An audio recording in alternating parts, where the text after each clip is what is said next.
què poden tenir en comú l'or, el liti i el sofre? Sembla una endivinalla, oi? Doncs la resposta és a la química. Tots se poden combinar amb l'hidrogen per formar el que anomenem hidrurs binaris. Avui ens submergirem en les regles que ja veurem que són ben senzilles que governen aquests compostos tan interessants. Vinga, anem a posar una mica d'ordre. Aquest serà el nostre full de ruta. Primer de tot, definirem què és exactament un hidrur. Després, ens ficarem de ple amb els dos tipus principals, els metàl·lics i els hidràcids. També farem un cop d'ull a una cosa ben curiosa que passa quan els hidràcids es barregen amb aigua i, per acabar, ho lligarem tot amb un bon resum comparatiu. Molt bé, comencem per la base. Un hidrur binari, en essència, és ben simple. Un compost format per hidrogen i només un altre element. Però, atenció, aquí ve la clau de tot. Depenent de si aquest company de ball de l'hidrogen és un metall o un no metall, les regles del joc canvien per complet. Aquesta distinció és la que ho divideix tot en dues grans categories. Entrem, doncs, a la primera gran categoria, els hidrurs metàl·lics.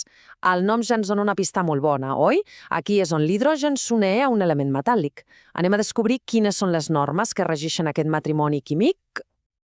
Aquesta és la regla d'or, la que ho mou tot. En els hidrurs metàl·lics, l'hidrogen sempre actua amb un estat d'oxidació de -1. Pensem en l'estat d'oxidació com la càrrega que tindria un àtom. Doncs bé, aquest -1 és la peça clau que ens dirà com escriure la fórmula i, per descomptat, com anomenar el compost. Perfecte, anem a la pràctica, que és com millor s'entenen les coses. Tenim davant la fórmula AuH3. Com la transformem en un nom? Doncs resulta que la química ens ofereix no una, sinó dues maneres de fer-ho, i el millor de tot és que totes dues són correctes. Tenim dos sistemes sobre la taula.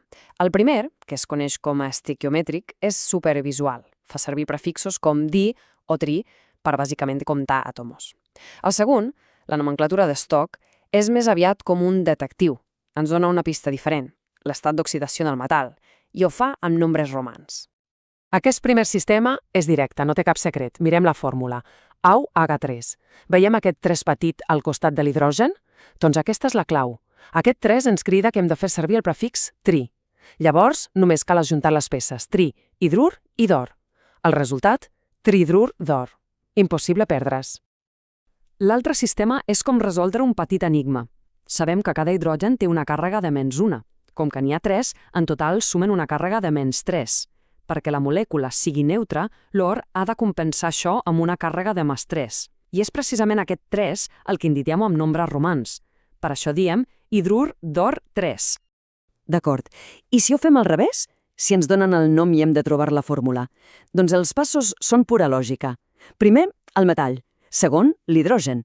I el pas final, i més important, el número d'oxidació del metall se converteix en el subíndex de l'hidrogen. Com que l'hidrogen té un 1, el metall mai no porta subíndex. És un intercanvi de papers.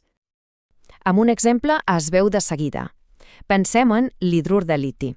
El liti, Li, té un estat d'oxidació de +1. L'hidrogen en aquests compostos ja hem dit que té -1. Com que les càrregues +1 i -1 ja es compensen, no calen subíndex. La fórmula és simplement LiH. Molt bé, deixem enrere els metalls i passem a l'altra meitat de la història.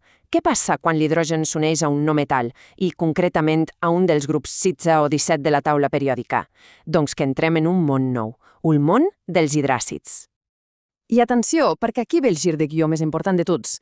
En els hidràcids, l'hidrogen canvia de bàndol. El seu estat d'oxidació passa de ser -1 a ser +1. Aquest canvi de signe ho canvia absolutament tot, des de com s'escriu la fórmula fins a com s'anomena el compost. És la gran diferència. La nomenclatura aquí també segueix un patró molt clar. Agafem l'arrel del nom del no metall i afegim el sufix ur i acabem amb d'hidrogen. Per exemple, amb l'HCl, el no metall és el clor. Arrel, clor, sufix ur, clorur d'hidrogen. Fàcil, oi? Per escriure la fórmula, també capgirem l'ordre. Com que l'hidrogen ara és el positiu, el que té la càrrega +1, s'escriu primer. Després, el no metall. I el subíndex de l'hidrogen serà el valor absolut de la càrrega del no metall. Vinga, anem a construir-ne un pas a pas per veure-ho clar. D'acord. Imaginem que volem escriure la fórmula del sulfur d'hidrogen. El primer pas, com diu la regla, és posar el símbol de l'element positiu. En aquest cas, l'hidrogen. Per tant, comencem amb una H. Ara ve el pas clau. El sofre, S, és del grup SITZA i actua amb el seu estat d'oxidació negatiu, que és -2. Doncs bé, aquest número, el 2, el posem com a subíndex de l'hidrogen. De moment, ja tenim H2. I per acabar, només cal afegir el símbol del no metall, la S, al final de tot. I ja ho tenim. El resultat és H2S. Hem seguit els passos de manera lògica per construir la fórmula correcta. Però espereu, que la història dels hidràcids té un gir final. Són com personatges amb una doble identitat. El seu nom canvia radicalment depenent d'on es trobin. Què passa quan agrafem un hidràcid, com el nostre clorur d'hidrogen, i el dissolem en aigua? Doncs passa que el canvi és espectacular. El clorur d'hidrogen, que en estat pur és un gas, quan se banya en aigua es converteix en el famosíssim àcid clorhídric. Químicament són el mateix, HCl, però el nom ens indica clarament en quin estat es troba. I la regla per a aquesta segona identitat és sempre la mateixa. Comencem amb la paraula àcid, després agafem l'arrel del no metall i acabem amb el sufix hídric. Així, a partir de clor, obtenim clorhídric. I això no és un cas aïllat, funciona sempre. Recordem la K2S? En estat pur és sulfur d'hidrogen, però si el dissolem en aigua se converteix en àcid sulfídric. El patró es repeteix, paraula àcid, arrel sulfa i sufixe hídric. Molt bé, ja hem vist les dues cares de la moneda. Què tal si ara les posem una al costat de l'altra per veure les diferències d'un sol cop d'ull? Aquest resum final ens ajudarà a connectar-ho tot. Aquesta taula ho deixa tot claríssim. Pensem-hi. En els metàl·lics, l'hidrogen és el negatiu, -1, va al final de la fórmula, i el metall va primer. En els hidràcids és just al revés. L'hidrogen és el positiu, +1, i va al principi. I només els hidràcids tenen aquesta doble vida amb un nom especial quan estan en aigua. Aquestes són les diferències clau. I per acabar, un petit repte. Amb tot el que hem vist, quin seria el nom sistemàtic del compost HBr? I si el dissolguéssim en aigua, quin nom li posaríem? És una bona manera de posar a prova si les regles han quedat clares. La resposta es troba aplicant pas a pas tot el que hem analitzat.